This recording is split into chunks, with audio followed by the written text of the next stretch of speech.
Hello, good morning प्रिय विद्यार्थियों। आज हम प्रधानमंत्री और मंत्रिपरिषद के बारे में बातचीत करेंगे। कल के वीडियो में हमने प्रधानमंत्री की पद के बारे में बातचीत की थी। आज हम बात करेंगे कि मंत्रिपरिषद और प्रधानमंत्री के बीच में किस प्रकार का एक संबंध होता है या उनके पास में किस प्रकार के पावर्स वगैरह होते हैं, उसके बारे में बात करेंगे। भारत का प्रधानमंत्री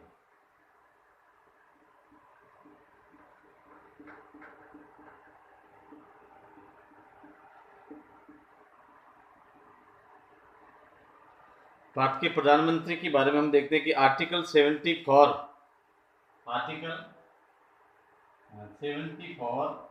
और आर्टिकल 75, ये दोनों जो आर्टिकल हैं भारत के प्रधानमंत्री के बारे में बहुत ही महत्वपूर्ण है। आर्टिकल 74 में कहा गया है कि राष्ट्रपति को उनके कार्यों के संपादन में सहायता एवं परामर्श देने के लिए एक मंत्री परिषद होगी जिसका प्रधानमंत्री होगा। यानी कि आर्टिकल 74 में एक मंत्री परिषद के बारे में बताया गया है कि राष्ट्रपति को सलाह और मशवरा देने के लिए एक मंत्री परिषद होगी और मंत्री परिषद का जो प्रमुख व्यक्ति होगा वो प्रमुख व्यक्ति देश का पीएम होगा। यानी देश का जो प्रधानमंत्री होगा वो मंत्री परिषद का प्रमुख व्यक्ति होगा। उसके बाद हम देखते हैं कि हमारे देश की जो शासन व्यवस्था है, भारत में जो शासन व्यवस्था है वो संसदीय शासन व्यवस्था है। किस शासन व्यवस्था है? संसदीय शासन व्यवस्था का रूप हमारे देश की शासन व्यवस्था है। और जिस देश में संसदीय शासन व्यवस्था होती है उस देश की जो कार्यपालिका होती है वो दोहरी कार्यपालिका होती है, जिसमें एक नाम मात्र की कार्यपालिका होती है और दूसरी होती है वास्तविक कार्यपालिका। जो नाम मात्र की जो कार्यपालिका होती है वहां का जो प्रेसिडेंट होता है और उसके बाद में जो वास्तविक जो कार्यपालिका होती है वहां पर जो पीएम या प्राइम मिनिस्टर होता है और प्राइम मिनिस्टर और उसकी मंत्री परिषद होती है उसके पास में वास्तविक कार्यपालिका का पावर होता है। और नाम मात्र की जो कार्यपालिका होती है उसका जो प्रमुख या संवैधानिक जो प्रमुख होता है वो राष्ट्राध्यक्ष या देश का राष्ट्रपति होता है। इस प्रकार की जो संसदीय शासन व्यवस्था है ये हमने ब्रिटेन के संविधान से ग्रहण की थी। कहां से की थी ग्रहण? ये ब्रिटेन के संविधान से ग्रहण की थी। और ब्रिटेन का जो संविधान है दुनिया का एकमात्र ऐसा अलिखित संविधान है जो उस देश की मान्यताएं एवं परंपराओं में विश्वास करता है। और ब्रिटेन की जो शासन व्यवस्था है वो संसदीय शासन व्यवस्था है, पार्लियामेंट्री सिस्टम वहां पर है और प्रधानमंत्री और मंत्री परिषद वहां पर शासन में जो प्रमुख रूप से एक वास्तविक कार्यपालिका का निर्वाह करते हैं।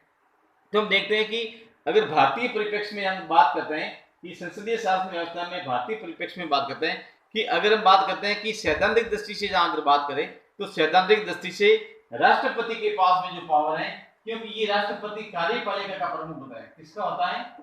ये कार्यपालिका का प्रमुख व्यक्ति होता है। इस कारण से देश के समस्त प्रकार के जो शासन है वो राष्ट्रपति के नाम से संचालित होते हैं। यह राष्ट्रपति के हस्ताक्षर और मोहर के बाद में ही देश की कानून व्यवस्था है वो लागू होती है और महत्वपूर्ण जो नियुक्तियां होती है वो राष्ट्रपति के द्वारा ही प्रदान की जाती हैं। इस प्रकार की तमाम प्रकार की जो जानकारी है हमने राष्ट्रपति वाले टॉपिक में सेकेंड यूनिट के बारे में बातचीत की थी। तो उस प्रकार से हमने बात की थी। अब हम बात करते हैं कि सैद्धांतिक दृष्टि से तो हम देखते हैं कि सैद्धांतिक दृष्टि से जो संसदीय शासन व्यवस्था है उस संसदीय शासन व्यवस्था में जो कार्यपालिका की जो एक नाम मात्र की स्थिति कह सकते हैं, यहाँ एक कार्यपालिका का जो प्रमुख होता है वो राष्ट्रपति होता है और राष्ट्रपति के द्वारा ही सैद्धांतिक दृष्टिकोण से देखा जाता है कि कार्यपालिका का प्रमुख राष्ट्रपति है और राष्ट्रपति के द्वारा ही इस प्रकार से शासन संचालित किया जाता है। लेकिन अगर हम एक व्यवहारिक रूप की बात करें, अगर हम व्यवहारिक दृष्टिकोण करें तो उसमें देखा जाता है कि वास्तविक जो दृष्टिकोण ये है कि वास्तविक जो संसदीय शासन व्यवस्था है उसकी बात ये कहते हैं कि प्रधानमंत्री और उसका जो मंत्री परिषद होता है यही वास्तविक जो कार्यपालिका होती है उसकी शक्तियों का उपयोग करते हैं या इनके द्वारा ही देश की शासन व्यवस्था को संचालित किया जाता है। इस प्रकार की व्यवस्था का उल्लेख हमारे देश की व्यवस्था में आया गया है। उसके बाद में बात करते हैं कि आर्टिकल 75 के बारे में हमने बात की थी। ये तो आर्टिकल 74 बात है। आर्टिकल 75 में जो क्या प्रावधान दे रखा है, इस प्रावधान में ये व्यवस्था की गई है कि प्रधानमंत्री की जो नियुक्ति है वो प्रधानमंत्री की नियुक्ति राष्ट्रपति के द्वारा की जाएगी। बहुत इंपॉर्टेंट है, कई बार एग्जाम में आता है, विद्यार्थी कृपया ध्यान दें। आर्टिकल 75 कहता है कि प्रधानमंत्री, जो देश का प्रधानमंत्री होगा, प्रधानमंत्री की जो नियुक्ति होगी वो नियुक्ति किसके द्वारा की जाएगी? वो नियुक्ति राष्ट्रपति के द्वारा की जाएगी, राष्ट्रपति के द्वारा इसकी नियुक्ति की जाएगी। उसके बाद में प्रधानमंत्री के अलावा जो अन्य मंत्री होंगे, ये अन्य जो मंत्री होंगे, इन अन्य मंत्रियों की नियुक्ति भी राष्ट्रपति के द्वारा की जाती है, लेकिन इसमें राष्ट्रपति प्रधानमंत्री की सलाह एवं परामर्श के आधार पर अन्य मंत्रियों की नियुक्ति करता है। ऐसा आर्टिकल हमारे देश के संविधान के आर्टिकल 75 में ऐसी व्याख्या की गई है कि प्रधानमंत्री की नियुक्ति राष्ट्रपति के द्वारा होगी तथा अन्य मंत्रियों की नियुक्ति राष्ट्रपति प्रधानमंत्री से परामर्श करके करेगा। इस प्रकार से आर्टिकल 74 और आर्टिकल 75 बहुत ही इंपॉर्टेंट है।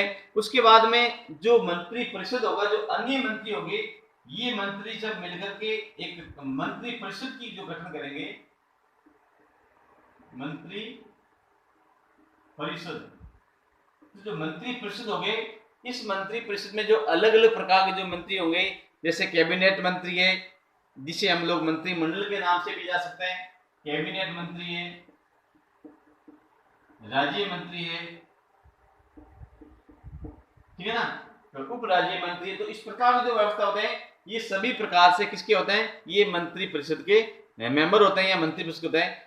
तो हम देखते हैं कि हमारे देश की अगर संवैधानिक इतिहास या हमारे देश की जो पार्लियामेंट्री सिस्टम की और अगर एक हम नजर डालें तो देश के संविधान की लिखने के बाद में या देश के प्रथम चुनाव के बाद में हम देखते हैं कि लगातार देश में काफी लंबे समय तक एकमात्र राष्ट्रीय जो दल है भारतीय राष्ट्रीय कांग्रेस है, उसका ही वर्चस्व रहा है और राज्यों में और केंद्र में उनकी ही सरकार रही है। उसके बाद में 77 की बात करें, देश में पहली बार जो गैर कांग्रेसी सरकार बनी थी और विभिन्न प्रकार के जनता दल के सहयोग से जो अन्य दल थे, इन्होंने मिलकर के गैर कांग्रेसी सरकार का गठन किया था। हालांकि वो लंबे समय तक नहीं चली थी, लेकिन उसके बाद में फिर देश में कांग्रेसी सरकार बनी थी। लेकिन 90 के दशक के बाद में हम बात करते हैं कि 90 के दशक के बाद में हम देखते हैं कि यहाँ हम ये कह सकते हैं कि हाल ही के जो अभी जो 15वीं और 16वीं लोकसभा के चुनाव है, 15वीं और 16वीं लोकसभा के चुनाव से पहले की बात करें, अगर हम 14वीं, 13वीं और 12वीं लोकसभा के चुनाव के बारे में अगर डिस्कशन करें, यहाँ 90 के दशक से लगा करके 2004 के बीच की अवधि की जो बात करें तो उसमें हमारे देश में गठबंधन सरकारों अस्तित्व में आई थी, यानी कि गठबंधन सरकारें ज्यादा बनी थी। अब गठबंधन सरकार में क्या होता है कि अनेक प्रकार के जो अलग अलग छोटे छोटे राजनीतिक दल होते हैं, उन राजनीतिक दलों को मिलाकर के सरकार का गठन किया जाता है और ऐसी स्थिति में वो तमाम प्रकार के जो राजनीतिक दल होते हैं वो चाहते हैं कि अधिक से अधिक उनकी गवर्नमेंट में या उनकी सरकार में एक भागीदारिता निश्चित हो। ऐसी स्थिति में जो मंत्री परिषद है, इसकी जो आकार है, आकार में दिनों दिन क्या होने लगी? वृद्धि होने लगी, आकार में दिनों दिन वृद्धि होने लगी और इस प्रकार से मंत्री परिषद के आकार में वृद्धि होने लगी, जिससे कि इसका जो जनता के ऊपर जो अतिरिक्त भार है, जनता के ऊपर क्या है, एक अतिरिक्त भार आने लगा। यानी कि हमारे देश की जो पूंजी है, इस पूंजी का एक अधिकांश भाग है जो मंत्रिमंडल या मंत्रियों के सुविधाओं के लिए, उनके रहने के सुविधाओं के लिए, उनकी गाड़ी, बंगले, वेतन इत्यादि की सुविधाओं के लिए भी बहुत सारा धन है वो इसमें खर्च किया जाता था। तो ऐसी स्थिति में एक 91वां संविधान संशोधन हुआ था, विद्यार्थी ध्यान दे, इसमें बहुत ही सबसे महत्वपूर्ण है ये संविधान संशोधन है और कई बार इसमें आपके एग्जाम में भी पूछे जाते हैं, आरपीसी का एग्जाम हो, चाहे विभिन्न प्रकार के कंपटीशन के एग्जाम हो, उसमें भी पूछा जाता है कि 91वां संविधान संशोधन, 91वां जो संविधान है ये 2003 में पारित किया गया था, 2003 में पारित किया था। बहुत ही महत्वपूर्ण है। मंत्री परिषद के आकार को एक नियंत्रण करने के बारे में बहुत महत्वपूर्ण एक अधिवेशन लाया गया था, संविधान संशोधन किया गया था। तो इसमें संविधान संशोधन के द्वारा आर्टिकल जो 75 है, जो मंत्री परिषद के बारे में बात होता है, आर्टिकल 75 में एक संशोधन करके आर्टिकल 75 फर्स्ट को एक जोड़ा गया था, अलग से एक जोड़ा गया था, कॉलम जोड़ा गया था और उसमें यह प्रावधान किया गया था कि मंत्री परिषद का जो आकार होगा वो संसद के निचले सदन यानी कि लोकसभा के कुल जो सदस्य होंगे उन सदस्यों का 15% से ज्यादा नहीं होगा। बहुत इंपॉर्टेंट है, विद्यार्थी ध्यान दें। यानी कि हमारी जो लोग मंत्री परिषद होगी, मंत्री परिषद होगी, इस मंत्री परिषद का जो आकार है, ये आकार लोकसभा के जो सदस्य हैं उन सदस्यों की कुल संख्या का 15% से ज्यादा नहीं होना चाहिए किसी भी स्थिति में, जिसमें देश का प्रधानमंत्री भी इसके साथ में शामिल है। प्रधानमंत्री सहित मंत्री परिषद के विभिन्न प्रकार के जो सदस्य हैं या जो कैबिनेट मेंबर है या जो मंत्री हैं, इनकी जो संख्या है वो 15% से ज्यादा नहीं होगी।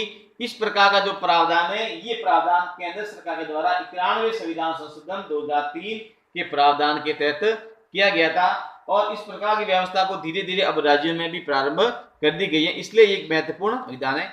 अब उसके बाद हम मंत्रियों की कैटेगरी की बात करें कि हमारे यहाँ पर जो मंत्री परिषद है, कई बार प्रश्न आता है कि मंत्री परिषद और मंत्रिमंडल में क्या अंतर है, क्योंकि मंत्री परिषद होता है, उस मंत्री परिषद में तो जितने भी जो मंत्री हैं, कैबिनेट मंत्री हो, राज्य मंत्री हो, उप राज्य मंत्री हो, ये सभी प्रकार के जो मंत्री होते हैं वो मंत्री परिषद के साथ में शामिल होते हैं। और कैबिनेट जो मंत्री होते हैं, कैबिनेट मंत्री बहुत एक सीमित होता है, जिसे किशन कैबिनेट के रूप में भी कई बार इसको एक इंगित करते हैं, या उसमें ऐसे जो एक ग्रेड के या प्रथम श्रेणी के ऐसे मंत्री होते हैं जिनके पास में देश के सबसे महत्वपूर्ण जो विभाग है उनका दायित्व उनके पास में होता है, जैसे विदेश मंत्रालय है, रेलवे मंत्रालय है, दूरसंचार मंत्रालय है, वित्त मंत्रालय है, ठीक ना, मानव संसाधन विकास मंत्रालय। तो इस प्रकार के जो महत्वपूर्ण जो विभाग होते हैं, विभागों के जो अध्यक्ष होते हैं या उन विभागों में जो प्रमुख होते हैं, वो एक कैबिनेट मंत्रिमंडल के रूप में उसे जाना जाता है। उसके बाद में उप राज्य मंत्री होते हैं, जो विशिष्ट जो मंत्री होते हैं, उन मंत्रियों के अधीन उनके कुछ कार्यों को संचालित करने के लिए या उसके कार्यों का बंटवारा करने के लिए भी इस प्रकार की व्यवस्था की जा सकती है। तो कई बार इसमें मंत्री परिषद और मंत्रिमंडल में भेद के बारे में भी पूछते हैं, तो विद्यार्थी इसमें थोड़ा सा ध्यान दें। उसके बाद में जो मंत्रिमंडल का जो शासन है या संसदीय प्रणाली का जो शासन है, यहाँ पर हम देखते हैं कि इसमें एक सामुदायिक उत्तरदायित्व का एक सिद्धांत पाया जाता है। सामुदायिक उत्तरदायित्व का होता है कि सभी जो मंत्री होते हैं वो एक साथ, इसमें कहावत है कि सभी मंत्री एक साथ डूबते हैं और एक साथ तैरते हैं। इसका मतलब है अगर एक मंत्री ने भी सरकार के प्रति अपनी जिम्मेदारी को सही तरीके से निर्वाह नहीं किया है, तो इसका मतलब वो मंत्री की गलती नहीं मान करके पूरा का पूरा वो है वो जिम्मेदारी वो गवर्नमेंट या सरकार के ऊपर डाली जाएगी। तो इस प्रकार से इसमें कहा गया है, क्योंकि इस बारे में लॉर्ड मार्ले का एक बहुत बढ़िया कथन याद आता है। इसमें उसने कहा था कि मंत्रिमंडल के सदस्य एक ही साथ तैरते हैं और एक ही साथ में डूबते हैं। इस प्रकार से हम लोग कहते हैं कि ब्रिटिश की जो पार्लियामेंट का सिस्टम है उसमें भी इस प्रकार की व्यवस्था का प्रावधान दिया गया है। उसके बाद में जो मंत्रिमंडल होता है, मंत्रिमंडल की बैठक होती है, वो सामान्यतः सप्ताह में एक बार होती है और इसमें जो गणपूर्ति की आवश्यकता नहीं होती है। ध्यान रहे कि मंत्रिमंडल की बैठक में कभी भी गणपूर्ति की आवश्यकता नहीं होती है। इसमें सामुदायिक उत्तरदायित्व व गोपनीयता का सिद्धांत होता है, उसके अनुसार कार्य को इंगित किया जा सकता है। कई बार हम अंतरंग कैबिनेट या इनर कैबिनेट के रूप में भी कहा जा सकता है कि इसमें संसदीय शासन व्यवस्था में कई बार उल्लेख किया जा सकता है। तो मंत्रिमंडल के जो सदस्य प्रधानमंत्री के खास विश्वास पात्र होते हैं, यानी कि पीएम के जो खास विश्वास पात्र होते हैं, तो पीएम उनसे ही सभी विषयों पर परामर्श लेते हैं और कैबिनेट की ये जो छोटी सी समिति होती है इसे अंतरंग कैबिनेट के रूप में भी जाना जाता है। ये कई बार प्रश्न आता है कि अंतरिंग कैबिनेट क्या है। एक बहुत बढ़िया प्रश्न है कि प्रधानमंत्री, कई बार जो प्रश्न है इसमें मैंने देखा है कम से कम 3-4 बार जो कंपटीशन है इसमें सिविल सेवा में, स्कूल लेक्चरर, कॉलेज लेक्चरर के एग्जाम में भी प्रश्न ये पूछा जाता है। और कई बार एक साधारण प्रश्न केवल शब्द आएगा कि प्रधानमंत्री, क्वेश्चन ऐसे आता है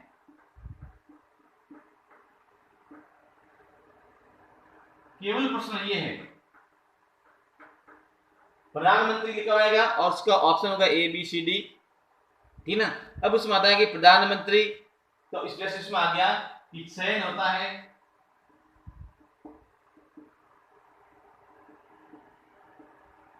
नियुक्त होता है, मनोनीत होता है